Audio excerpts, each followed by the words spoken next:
Bonsoir. Aujourd'hui, on va faire un résumé des lois de Newton.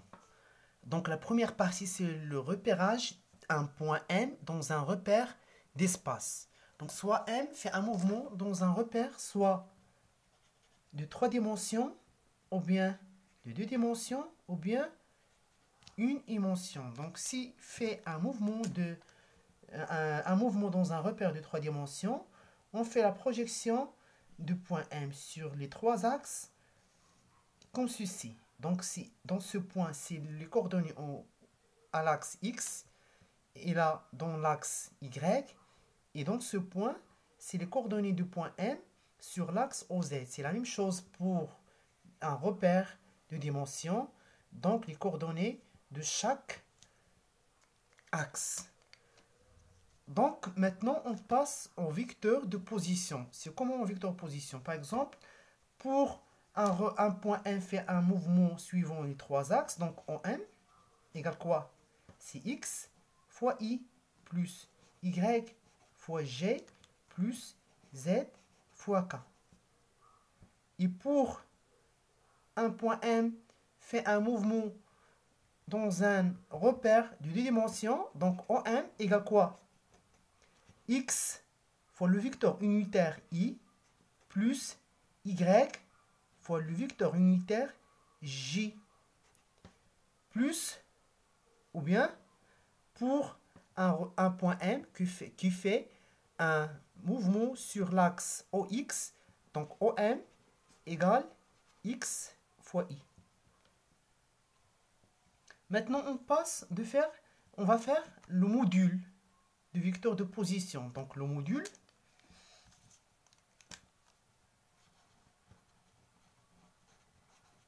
selon le repère. Un exemple, le module du point M, OM. Donc, OM égale le module de OM égale quoi? Pour ce repère, donc c'est la racine de 3 composantes. On a 3 composantes dans un repère tridimensionnel. Donc, X au carré plus Y au carré plus Z au carré. Mais pour un repère de dimension, on fait quoi? Juste X et Y. Donc, X au carré plus Y au carré. On ne fait pas Z. Mais pour un repère de 1 seule dimension unidimensionnel, on fait juste la racine de X au carré, c'est X. On ne fait pas Y et Z au carré. Maintenant, on passe au vecteur de vitesse. Le vecteur vitesse.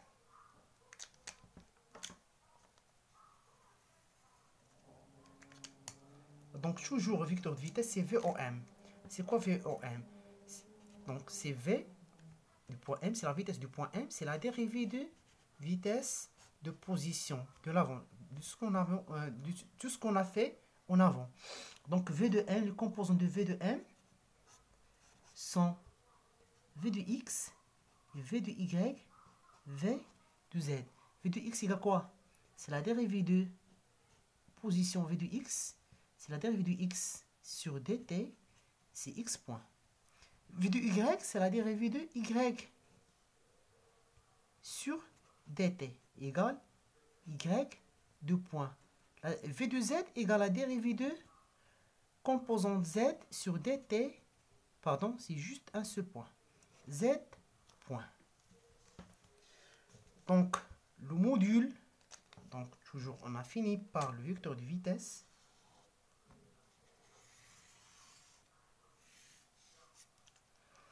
Maintenant,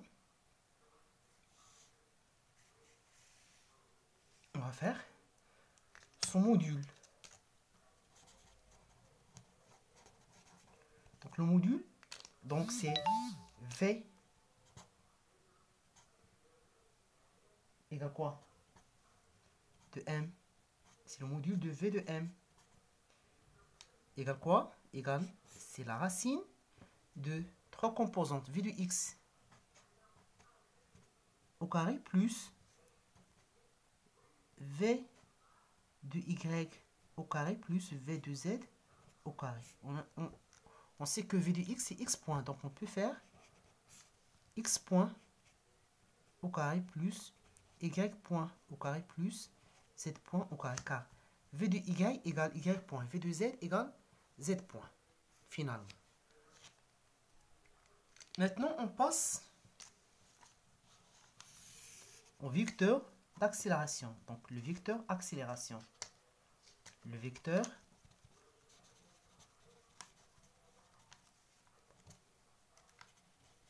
accélération. En général, l'accélération du point M égale la dérivée de v de M sur dt. C'est en général, comme on a fait ici. Donc, toujours, ces expressions, c'est en général. Donc, A de M, donc les composants de AM, donc toujours on dérive tout ce qu'on a fait en avant. Donc, la dérivée de quoi? C'est AX, donc il y a trois composantes, AX, AY, AZ, selon le repère. Donc, on fait maintenant l'exemple de 3 dimensions. Donc, AX égale quoi?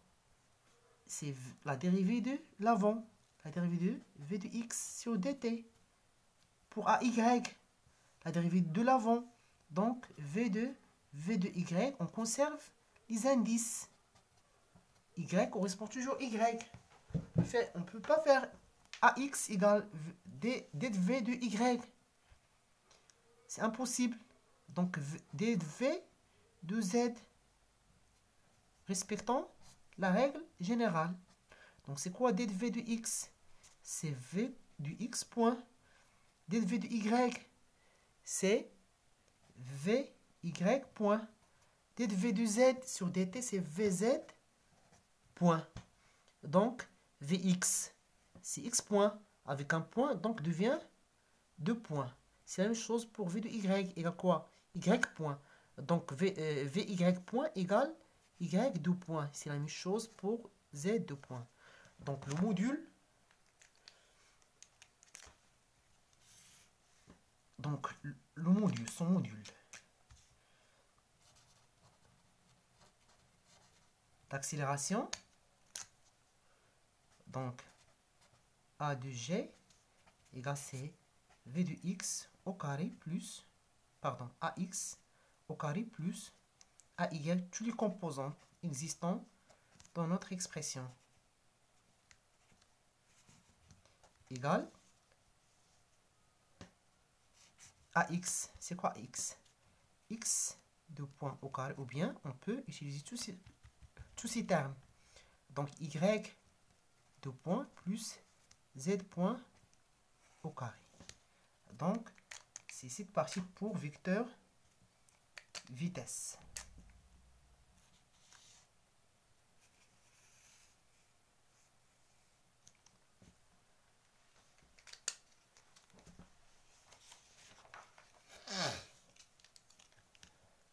Passons maintenant à l'équation horaire. Donc, pour l'équation horaire, il y a deux types d'équations. Donc, on commence par l'équation horaire de la vitesse. Il y a deux types. Donc, l'équation horaire de la vitesse, on doit distinguer entre deux équations horaires. Il y a l'équation horaire de la vitesse. L'équation horaire, on va la voir, c'est l'équation horaire du mouvement. Donc, pour démontrer l'expression de l'équation horaire de la vitesse, on sait que A, par exemple, on prend un exemple sur OX, par exemple. Donc, on prend AX. AX égale quoi? C'est la dérivée de V de X sur dt. Je dois montrer l'expression ou bien extraire l'expression de V de X. Donc, qu'est-ce que je vais faire? Je dois multiplier AX fois D de T. L'expression devient comment? C'est AX fois D de T. Donc, c'est D de V. Pour avoir l'expression de V de X, je dois faire l'intégrale. Donc, V de X devient comment? Donc, l'intégrale de D de V de X devient V de X. Il y a quoi? AX fois T plus une constante. Pour calculer cette constante, je dois retourner aux conditions initiales. Donc, pour les conditions initiales, à l'instant t égale à 0. Donc, v de x à l'instant t égale à 0. Donc, v de x, l'instant t égale à 0. Donc, le solide a une vitesse. Est-ce qu'il est nul? S'il n'est pas nul, donc v0x c'est nul. Donc, v0x est égal à 0. Vx à l'instant t égale à 0 égale à 0. Donc, pour conserver cette expression, donc, aux conditions initiales, donc à x, donc v de x à l'instant t égale à 0, donc je remplace t par 0, plus la constante. Donc, ce terme, ax, pardon, donc, ce terme s'annule car il multiplie fois 0. Donc, qu'est-ce que je vais faire? Le reste, v0x, donc, égale ax fois 0, c'est 0, plus la constante. Donc, la constante plus 0, c'est la constante égale v0x. Je remplace la constante. Donc, j'ai calculé vx de t égale ax fois t plus v0x. C'est en général. Donc, pour généraliser cette équation sur tous les types du mouvement, je dois définir, donc, c'est le terme, l'expression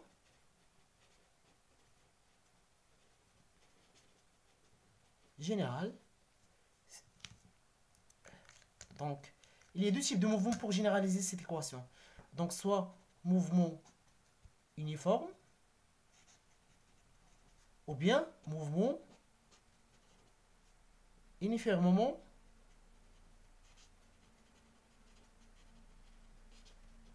varié. Donc, si le mouvement est uniforme, donc la vitesse est constante. Donc, on n'a pas l'accélération. Donc, l'accélération égale, le centre d'inertie égale à 0. Mais le mouvement uniformément varié, donc le mouvement varie. Donc, la vitesse varie. Alors, AG égale à constante. Donc, pour AG est constante, donc qu'est-ce qu'on a? Donc, au niveau du x, donc de la vitesse v de x, il y a 3 axes dans le repère. Donc, dans l'exercice, je fais suivant l'axe de mouvement. Donc, v de x, je généralise cette équation, car j'ai l'accélération. Donc, c'est ax fois t plus v0x. Mais pour y, c'est v de y de t égale quoi? AY, je remplace x par y, indice, fois t plus v0y. Si le mouvement se fait sur l'axe ou y. Mais si le mouvement se fait sur l'axe z, donc v de z de t égale quoi? AX, c'est AZ, je remplace x par z, car le mouvement se fait sur l'axe z, plus v0 z, donc la vitesse initiale suivant l'axe z. Donc, dans le mouvement uniformément varié, donc les équations horaires de la vitesse sont comme ceci. Donc, selon l'axe du mouvement. Mais si le mouvement uniforme, sont simples. Donc, c'est la même chose, juste les accélérations sont nulles car le mouvement est uniforme. Donc, ce terme 0 fois t, donc ce terme s'annule. Donc, Vx de t égale V0 car il n'y a pas d'accélération. Donc, V de x de t égale V0x. Si le mouvement se fait dans l'axe OY, donc V de y de t, le mouvement est uniforme, donc là, je n'ai pas l'accélération, donc ce terme s'annule, donc le reste V0, y. C'est Vz, si le mouvement se fait sur l'axe Z, donc l'accélération, car puisque le mouvement est uniforme, donc il n'y a pas d'accélération, donc ce terme s'annule, donc le reste V0, Z. Donc voilà. Donc ce sont les équations horaires du mouvement. Donc, conservez ces équations dans votre mémoire. Donc, les équations horaires, pardon, l'équation horaire de la vitesse.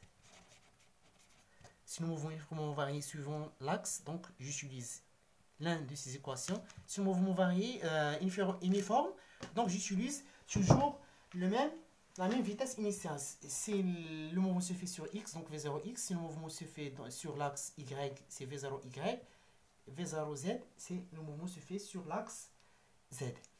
Passons maintenant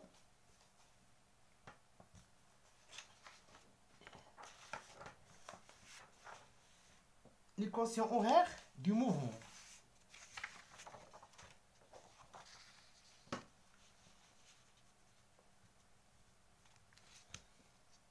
L'équation horaire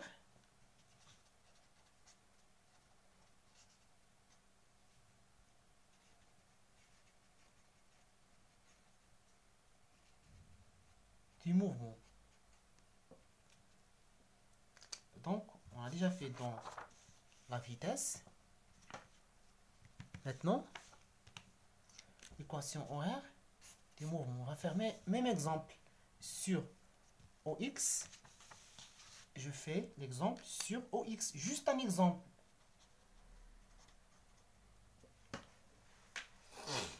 Donc, je commence par ce terme, puisque le mouvement sur OX, un exemple. Donc, je commence par l'accélération. AX égale quoi? dv de x sur dt. Donc, je dois extraire l'expression de v de x. Pardon.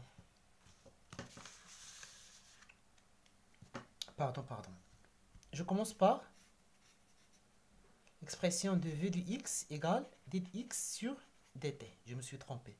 Donc, je dois extraire l'expression de dx. Donc, je dois multiplier v de x fois dt. Donc, l'expression de dx égale quoi? V de x fois dt.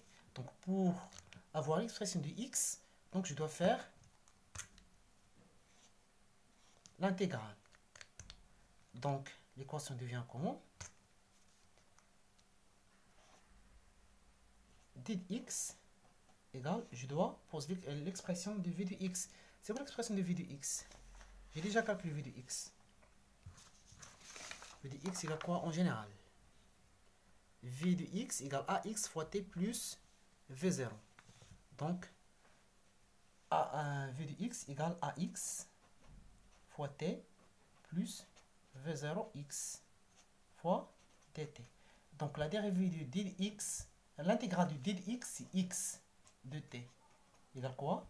Ax. Donc, l'intégrale de ax fois t, c'est 1 demi ax fois t, dans les maths, plus, de façon mathématique, l'intégrale de v0x, c'est v0x fois t plus une constante. Comme avant. Pour calculer la constante, je passe conditions initiales. Donc, les conditions initiales.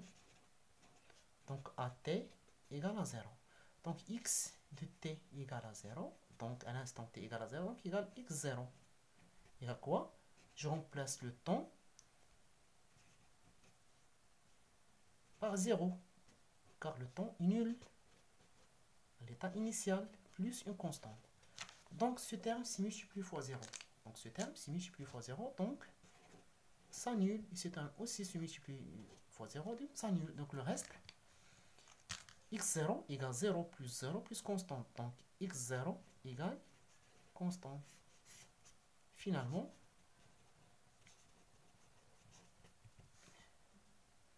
l'expression de x de t égale 1 demi ax fois t au carré plus v0x fois t plus x0. Donc, c'est l'expression générale. Si le mouvement se fait sur l'axe OY, donc y de t égale 1 demi AY fois t au carré plus V0y fois t plus y0. Si le mouvement se fait sur l'axe Z, donc Z de t égale 1 demi AZ fois t au carré plus V0z fois t plus Z0. Donc, j'encadre ce résultat. Donc, il y a aussi deux types. Donc, deux types de mouvements. Mouvement uniforme moment varié ou bien mouvement uniforme. Si le mouvement uniforme ou varié, donc la vitesse varie. Donc A de Z, AG, pardon, AG égale une constante. Dans le mouvement uniforme, donc AG est nul, car la vitesse est constante. Puisque la vitesse est constante dans le mouvement uniforme, donc il n'y a pas d'accélération, donc AG égale à 0. Donc je généralise cette équation sur le mouvement sur l'axe X, donc l'équation de mouvement, horaire de mouvement devient 1 demi AX fois T au carré plus V0X plus X0. Si le mouvement se fait sur Y, donc je remplace les indices X par Y. Donc 1 demi A Y T au carré plus V0 Y, pardon, fois T plus Y0. Si le mouvement se fait sur l'axe OZ, donc 1 demi AZ fois T au carré plus V0Z fois T plus Z0. Pour le mouvement uniforme, donc il n'y a pas d'accélération. Donc 1 demi AX, donc il n'y a pas d'accélération, donc AX égale à 0. Donc ce terme multiplié fois 0, donc ça annule. Donc le reste c'est V0X fois T plus X0. Donc X de T égale quoi? V0X fois T plus X0. Y de T égale quoi? Donc, puisque le mouvement uniforme, donc il n'y a pas d'accélération, donc ce terme est multiplié fois 0, donc ça annule. Donc le reste c'est V0Y fois T plus Y0. Donc V0Y fois T plus Y0. Sur l'axe OZ, donc dans le mouvement uniforme, il n'y a pas d'accélération, donc l'accélération est 0, donc le terme s'annule, tout ce terme s'annule, donc le reste V0 Z fois T plus Z0. Donc voilà, ce sont des équations horaires du mouvement. Donc il y a deux types d'équations horaires, de la vitesse et du mouvement. Donc les équations horaires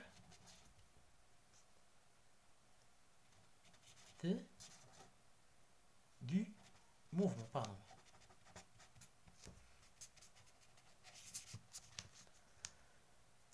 Maintenant, je passe aux lois de Newton.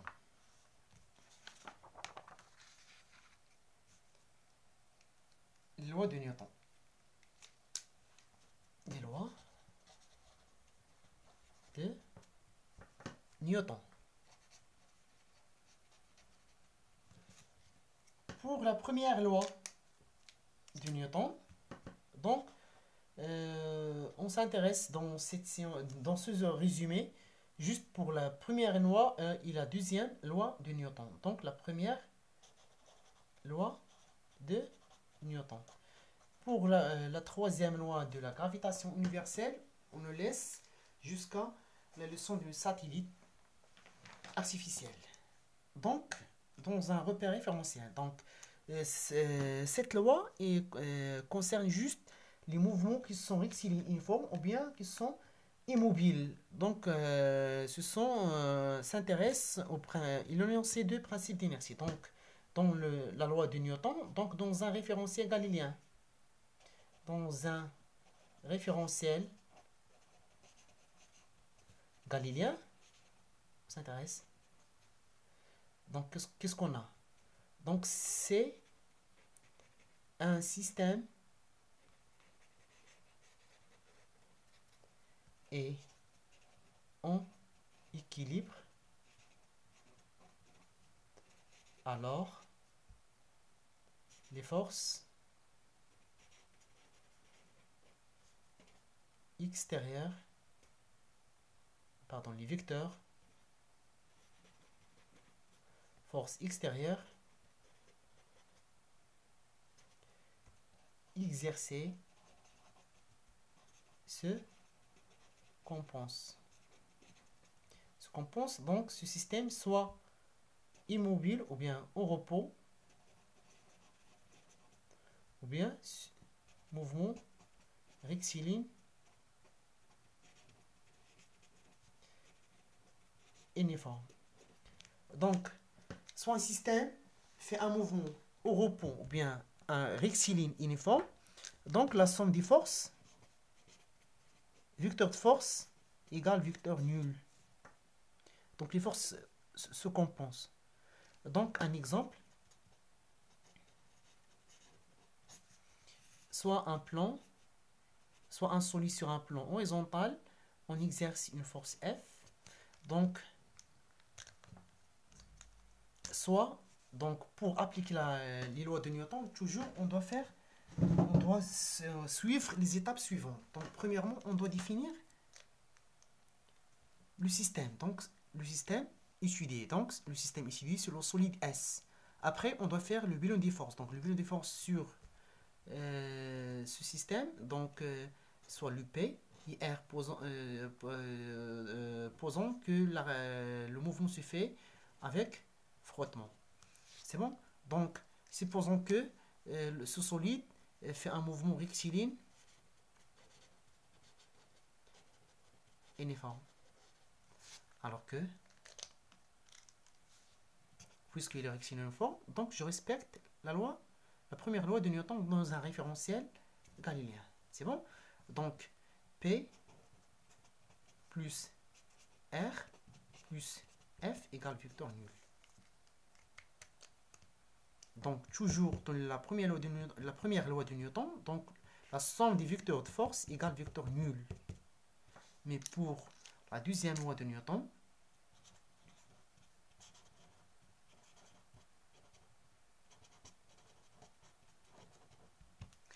donc si le mouvement de ce solide n'est pas au repos ou bien ne fait pas un mouvement rectiligne uniforme, donc j'applique la deuxième loi de Newton, donc sigma des forces extérieures égale la masse de ce système fois l'accélération du G.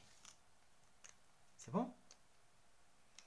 Donc avant d'appliquer, pour appliquer, donc comme l'exemple précédent, donc je fais comme l'exemple précédent, par exemple, c'est le point F, P, I, R, posons R, donc le mouvement, par exemple, rectiligne, uniformément varié. Alors quoi? Alors que je ne peux pas appliquer le principe, la première loi de Newton, car le mouvement n'est pas rectiligne uniforme ou bien n'est pas au repos. Donc je fais somme des forces égale M fois AG. Donc sigma des forces extérieures égale quoi? P plus R plus F plus F égale 1 fois AG. Après, je fais la projection suivant un axe pour avoir le grandeur physique désiré. C'est bon? Donc maintenant, on va faire juste un entraînement sur les projections. Donc les projections, juste un entraînement pour les élèves qui ne sont pas capables de faire la projection. Donc pour les projections, je vous donne juste les techniques qui sont simples.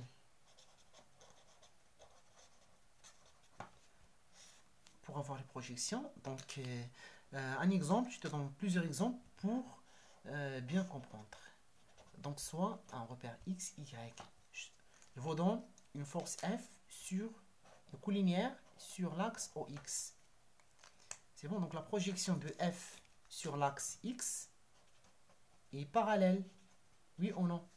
Donc parallèle n'est pas perpendiculaire, il n'y a pas d'inclinaison, il n'y a pas d'alpha, il n'y a pas de bêta.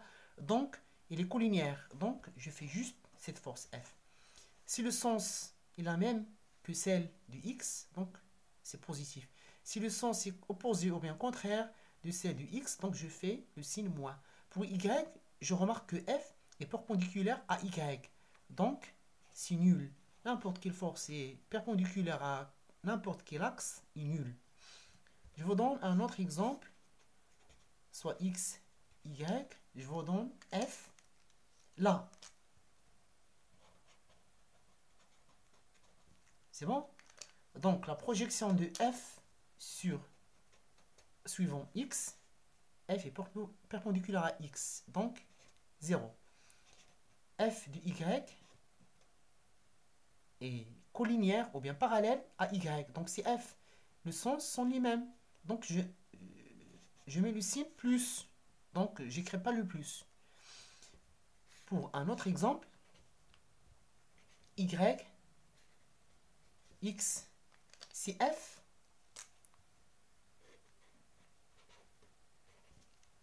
Dans ce sens. Donc, la projection de f de x, la projection de f suivant pour y. Donc, qu'est-ce qu'on va faire? F de x.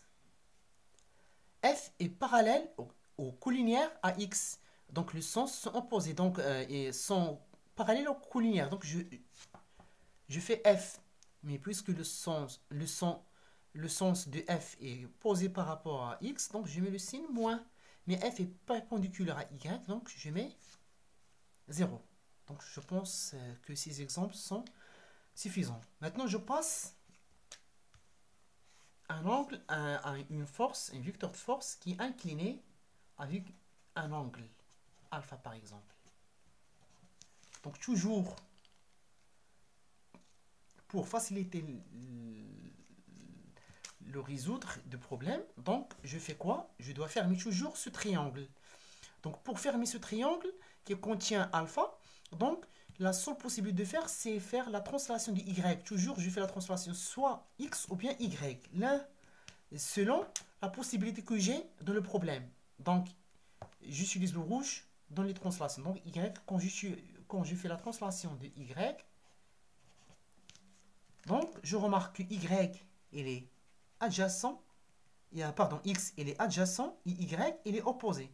Donc, je sais que, donc, je fais la projection de f suivant au x. Donc, qu'est-ce qu'on a? Donc, toujours, j'écris la force. Maintenant, je dois savoir, est-ce que je vais faire cosinus ou sinus? Donc, je remarque que x est quoi? Adjacent par rapport à alpha. Donc, l'adjacent, je sais que l'adjacent, c'est cosinus. Mais pour y, qu'est-ce que je remarque? Toujours, je fais la force que j'ai f. Si j'ai F1, je pose F1. Mais Y est l'opposé. Donc, l'opposé, c'est quoi l'opposé? Donc, c'est sinus. Maintenant, alpha. Je fais la vérification du signe moins et plus. Donc, X est dirigé vers la droite et F aussi dirigé vers la droite. Il n'est pas dirigé vers la gauche. Y vers le haut, F vers le haut. Donc, les deux sont plus. Un autre exemple. Y et X. Donc, je fais une autre force F, mais il fait un angle avec Y. Donc, pour fermer ce triangle, je vais faire quoi? La translation d'un axe, soit X ou bien Y. Quand vous remarquez que la seule possibilité que j'ai de faire la translation par quoi? X. Donc, f de x, la projection de f par rapport à x, égale quoi? C'est la force F fois, c'est quoi? L'axe, c'est opposé de cet angle. Donc, l'opposé, c'est quoi? C'est sinus. Sinus de quel angle? C'est alpha. Donc, le signe, toujours dirigé vers la droite. F vers la droite, comme x. Donc, je laisse le résultat positif. Mais la projection suivante au y, je remarque quoi? Que la force F, donc toujours je pose F, j'écris F, y, il est où? C'est adjacent à l'angle alpha. Donc c'est quoi l'adjacent? Vous avez déjà vu cosinus et sinus dans les années de collège. Donc c'est la cosinus de alpha. Donc F est dirigé vers le haut. Comme Y, donc il met le même sens. Donc, je laisse le signe plus. Pour un autre exemple, si je pose F là, alpha, c'est bon? Donc, pour fermer ce triangle, je fais la translation de Y, elle est simple. Donc, toujours soit X ou bien Y. J'ai le droit juste pour X ou bien Y. Mais la possibilité que j'ai ici, donc, c'est Y, car X, il est déjà fixé, il forme un côté qui forme l'angle. Donc, F du X, c'est F du Y. Pour F du X égale quoi? Donc, X, il est où? Donc, il est adjacent. Donc, adjacent, donc toujours, j'écris la force que j'ai. L'adjacent, c'est cosinus. Donc, vous devez savoir que l'adjacent, c'est cosinus et l'opposé, c'est le sinus pour éviter le mal comprendre. Donc, X, donc toujours X dirigé vers la droite, pardon, et X vers la droite aussi, donc le même sens. Mais pour Y, je remarque quoi? Toujours j'écris F, la force que j'ai. Donc Y, c'est quoi Y? C'est opposé de cet angle. Donc c'est fois sinus alpha. Mais la remarque que je remarque, que j'ai, donc X dirigé vers le haut, et F dirigé vers le bas. Donc je pose le signe moins. Maintenant, je fais un dernier exemple. X et Y. Je fais F là. Donc, l'angle que j'ai, c'est là. Donc, je fais quoi? La translation pour fermer ce triangle. Donc, la seule possibilité que j'ai de faire Y. Donc, de translater Y. Donc, je fais la projection suivante. Fx. Donc, c'est quoi X? X, c'est l'adjacent. Donc, F fois, c'est quoi l'adjacent? C'est cosinus alpha. F dirigé vers la gauche, X vers la droite. Donc, je mets le signe moins. Pour la projection de F sur OY, je fais quoi? F, la force, Y, il est où? Elle est opposée de cet angle. Donc, fois, c'est quoi l'opposé? Si sinus alpha, mais Y dirigé vers le haut, et F dirigé vers le bas. Donc, je mets le signe moins. Voilà, je pense que ces exemples sont suffisants pour apprendre comment vous devrez faire les projections pour résoudre les exercices que vous avez. Maintenant, on va faire la dernière chose à savoir, qu'on doit savoir, donc la réaction du plan. Donc, soit la réaction du plan. Donc, la force de réaction du plan, c'est R. Qu'on fait R. On a deux types de mouvements. Mouvement avec frottement et mouvement sans frottement. Donc avec et sans. Je vous donne deux exemples. Pour un plan incliné, pour un plan horizontal. Plan incliné, plan horizontal. Pour un plan incliné, donc je pose un solide. Soit un solide dirigé vers le haut. Le mouvement se fait vers le haut. C'est bon? Soit un solide dans un plan horizontal se fait vers la droite, par exemple. Juste, je choisis arbitrairement, pardon, le sens du mouvement. Donc, toujours, je trace juste le point. Donc, sans frottement, toujours, je n'ai pas aucun problème. Toujours R perpendiculaire au plan du mouvement. Toujours. Toujours. C'est bon? L'angle. Mais, avec frottement, toujours, il y a une composante tangentielle. Donc, je commence par le point de R. Donc, toujours. Et comment? Donc, il y a une composante tangentielle au plan du mouvement, c'est RT ou bien F. Et son sens est contraire au sens du mouvement. Il y a une composante perpendiculaire au plan du mouvement, c'est Rn. Donc, la somme, c'est R. C'est la même chose pour le mouvement sur le plan horizontal. Donc, qu'est-ce que j'ai? RT, toujours, dans le sens contraire du mouvement. Égal F. RT, c'est F, sont les mêmes, soit composant tangentielle ou bien frottement, l'intensité de frottement. Et Rn, toujours, est perpendiculaire, la composante normale est perpendiculaire au plan du mouvement. Donc, la somme de ces deux forces, donc, c'est R, c'est R total. Donc, ici, on sait que R égale RT plus Rn. Mais ici, non, je n'ai pas aucune composante. J'ai juste la composante normale du plan, s'appelle R. Donc, la projection sur toujours, si je fais la projection, donc toujours ici, sur l'axe X, Y, je trouve toujours pour la représentation sur le plan, pour faire la projection, dans le mouvement sans frottement, toujours, je trouve R comme ceci. Donc, R commencera.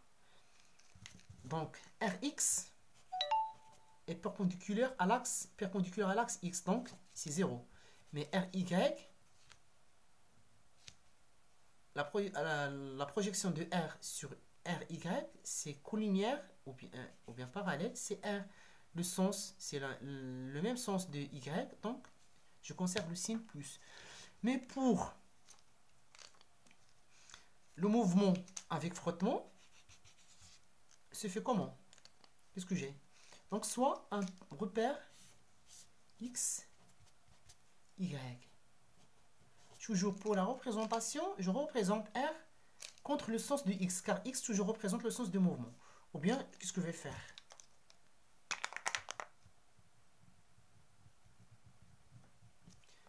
Puisque le mouvement vers ce sens, donc X doit être dans ce sens. Donc, c'est X. Donc, pour les représentations, donc toujours RT comment? Contre le sens. Ou bien F. Rn, toujours perpendiculaire à X. Donc, comme ceci, c'est Y. X. Je remarque que Rn est collinéaire à Y. Donc, la somme des deux, c'est R. Donc, je n'utilise pas R pour les projections. Je prends juste ces composantes. Donc, la composante, la projection R X égale quoi?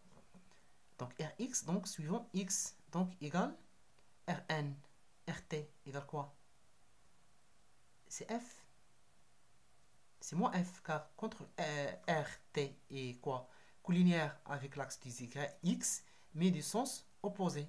Donc, c'est moins F, ou bien moins RT.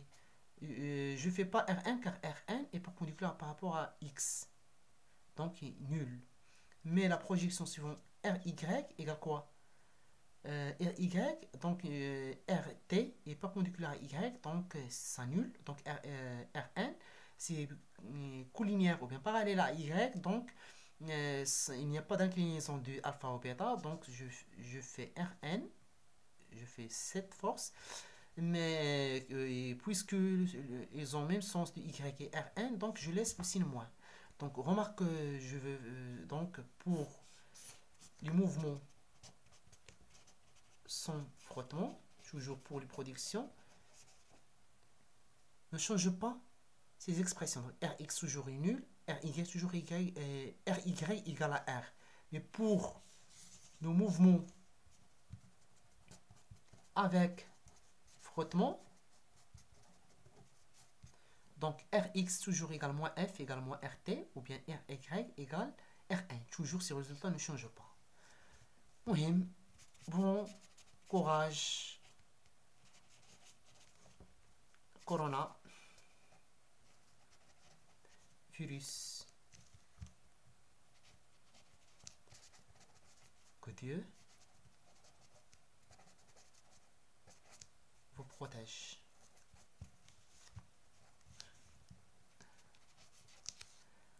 Par Aishwarab.